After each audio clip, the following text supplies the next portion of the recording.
ঈদের ছুটিতেও বিশেষ আদালত বসিয়ে ৫ থেকে ৭ দিনের মধ্যে রামিসা ধর্ষণ হত্যা মামলার বিচার কাজ শেষ করা হবে বলে জানিয়েছেন স্বরাষ্ট্রমন্ত্রী।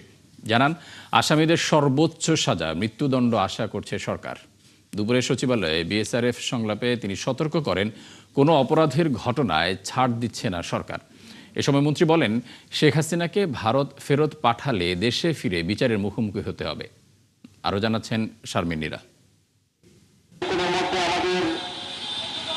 পল্লবীতে শিশু রামিসাকে ধর্ষণ ও হত্যায় ঘাতক সোহেলের সরাসরি ফাঁসির দাবিতে ফুঁসে উঠেছে দেশবাসী। তার বিচারে কঠোর অবস্থান নিয়েছে সরকারও। খোদ প্রধানমন্ত্রীর ঘোষণা, 1 মাসের মধ্যে সর্বোচ্চ সাজা হবে ধর্ষক ও খুনির।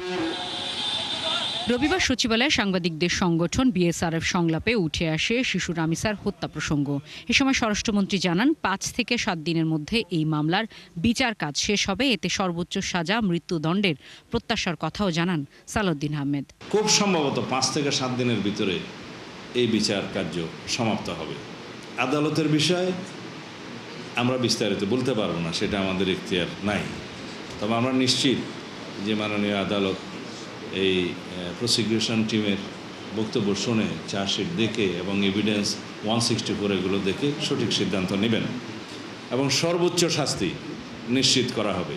ক্ষমতাচ্যুত সাবেক প্রধানমন্ত্রী শেখ হাসিনার দেশে ফেরা প্রসঙ্গে সাংবাদিকদের প্রশ্নের জবাব দেন তিনি। আমরা এখনও চাই আইনানুগ প্রক্রিয়ায় তিনি এক্সট্রাডিশন চুক্তি এক্সট্রাডিশন ট্রিটি ইন বিটুইন 2 কান্ট্রিজের এই বিধান মতে ভারত সরকার তাকে ফেরত পাঠাবেন। আমরা তো চাই তাকে তিনি বিচারের মুখোমুখি হন।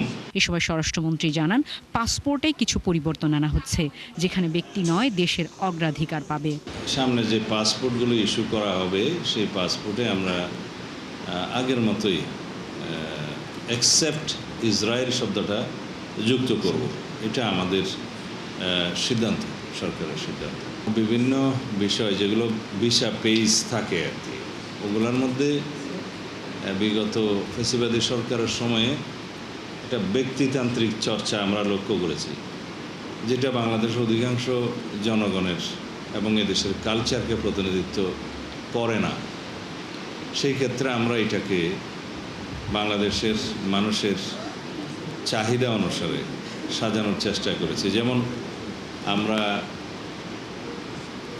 ভবিষ্যতের মুদ্রার মধ্যে আপনারা বীরশ্রেষ্ঠদের চেহারা দেখতে পাবেন। অনলাইন অফলাইনে জুয়া বন্ধে সরকার নতুন আইন করতে যাচ্ছে বলেও জানান সালাউদ্দিন আহমেদ। তাতে কাজটা একটু ত্বরান্বিত হবে। শারমিন নীরা, ৭১, ঢাকা।